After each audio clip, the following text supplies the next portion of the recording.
My grandpa was a sailor. He always said the second he saw my grandmother, he knew he'd never step onto another boat. They married after a week of knowing each other. My family's full of romantic stories like that. If you ever had a conversation with my Aunt Georgia on my mother's side, you'd be hard-pressed to go without hearing her call us a family that sticks together. This is because, as she puts it, no one with the blood of our family ever splits up, and as far as I know, it's true. We're like Catholics when it comes to divorce. It's nothing religious, it's just family tradition. Every year, we all get together at my Uncle Jack's place, out in the country in the middle of February for what you'd call a reunion. They call it a party. I was the youngest of all by a good amount of years, so once my older cousins had all settled down, it started to become strange that I would show up year after year alone.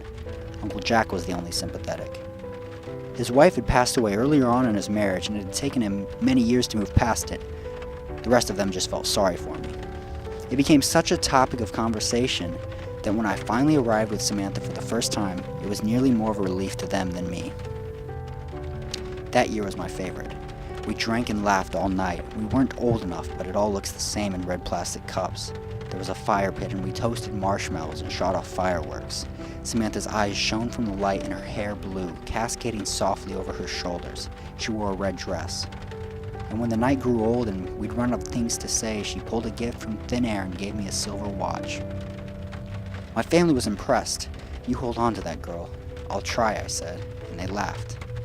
I remember distinctly the impression that my Uncle Jack had, because for the first time he felt it important to tell me a story. His wife had been cremated, but before she died she asked one favor of him. She wanted him to bury her ashes in the ground. My uncle promised he would do it, but when he tried it seemed impossible. He couldn't justify getting rid of the last thing he had from her. After 7 years, he never moved and never lifted the urn from its post on his bedroom dresser. Every morning he woke and saw it, remembering the promise he had left to his dying wife. Then one morning he woke, dressed, and fulfilled the promise.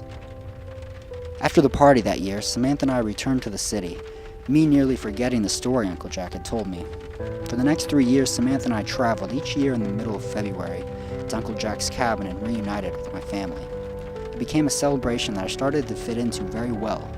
Each year we would go, and each year Samantha would wear the same red dress, and we would shoot off fireworks, and her eyes would shine, and her hair would touch gently over her shoulders. Then I showed up alone.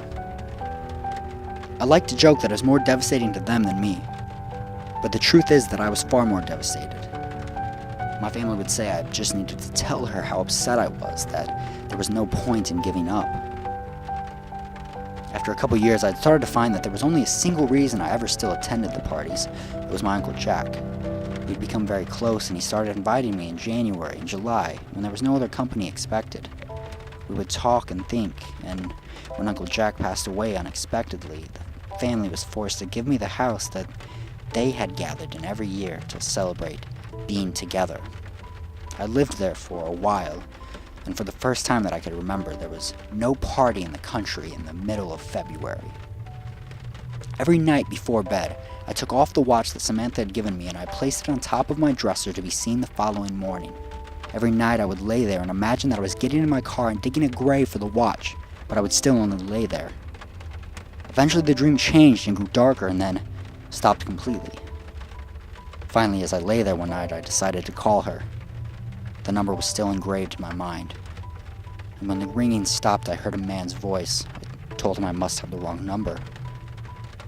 The next day, when I woke up in the morning and saw the watch glaring down on me, I was finally able to get up, dress, and get in my car.